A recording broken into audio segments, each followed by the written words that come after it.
हर हर महादेव। देवों का देव महादेव जी के चरण में प्रणाम करती हूँ। मेरा प्रणाम स्वीकार हो। गुरु भाई बहना, कर्मा कब है और कर्मा पूजा जो है ये क्यों की जाती है और कर्मा पूजा किनके लिए की जाती है और कर्मा पूजा जो है 2022 में कब है। तो कर्मा पूजा जो है ज्यादा करके कन्याकुमारी ही ये व्रत करती है। ऐसे तो सभी करते हैं, जितने लोग हैं सभी करते हैं, लेकिन इस व्रत में छोटी छोटी कन्याकुमारी की आस लगा हुआ रहता है। कर्मा व्रत की इंतजार करती है और सोचती है कर्मा व्रत कब आए और अपने भाई के लिए हम कर्मा व्रत करेंगे और भाई के लिए भगवान से दुआ मांगेंगे, आशीर्वाद मांगेंगे कि भाई, हे भगवान, मेरे भैया स्वस्थ रहे, अच्छा रहे और खुश रहे।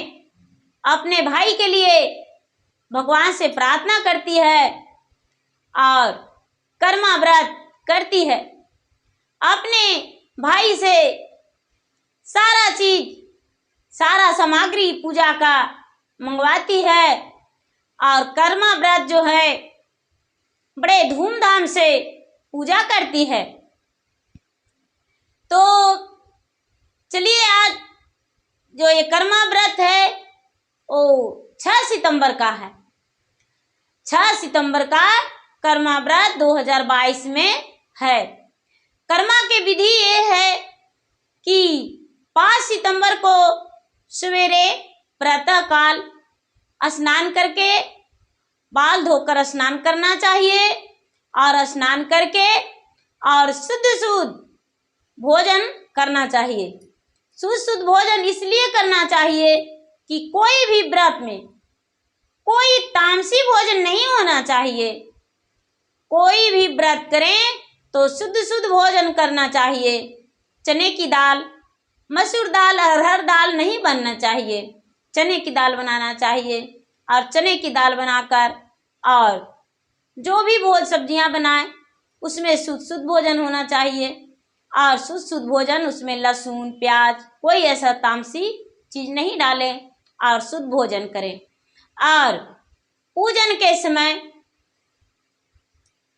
सारी फलहरियां और कोई छाने हुए भी पकवान होना चाहिए। झार, काशी, फूल और सारा प्रकार के फल, मिठाई से पूजा करते हैं। झार की जो पूजा होती है उसमें शरबत अवश्य होना चाहिए।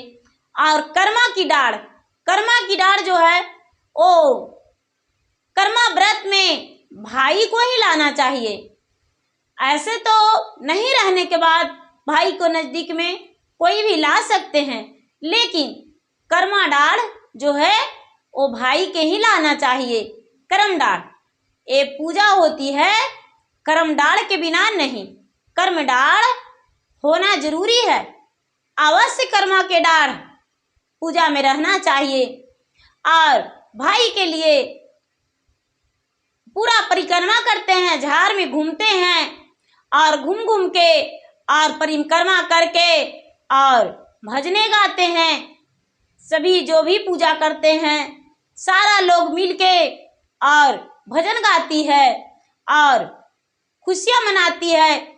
पूरी रात जागरण करती है अपने भाई के खुशी के लिए कि मेरा भाई खुश रहे और मेरा भाई का आयु लंबा हो और अपने भाभी के लिए सुहाग अमर की भगवान से कामना करती है और बड़े शुद्ध मन से भगवान की पूजा करती है और भगवान भी अपना दया बरसाते हैं, आशीर्वाद देते हैं।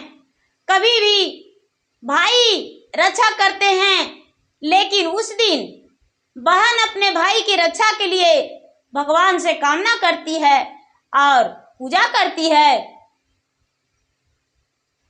तो गुरु भाई बहना, कर्मा की जो कहानी है इस प्रकार है कि दो भाई थे, कर्मा और धर्मा।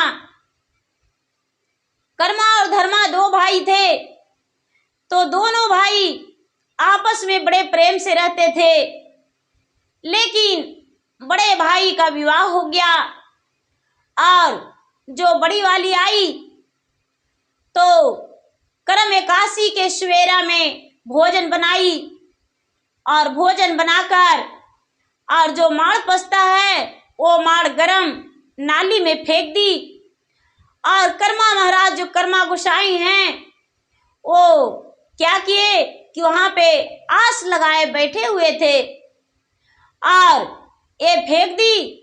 तो कर्मा गोसाई महाराज जो थे वो जल गए और जल गए तो गूसे में उनका घर से निकल गए, गूसे में निकल गए। और ये जो कर्मा भाई था वो धर्मा पे पूरा छोड़कर और वो घर का त्याग दिया, घर का त्याग दिया। घर में त्याग देने के कारण वो चला गया और उनका पूरा शरीर पीड़ित था, जला हुआ था कर्मा का, क्योंकि कर्मा महाराज जो थे वो श्रापित कर दिए थे और गुस्से में निकल गए थे। और ये क्या किए कि जाके वन में अपना समय बिताने लगे।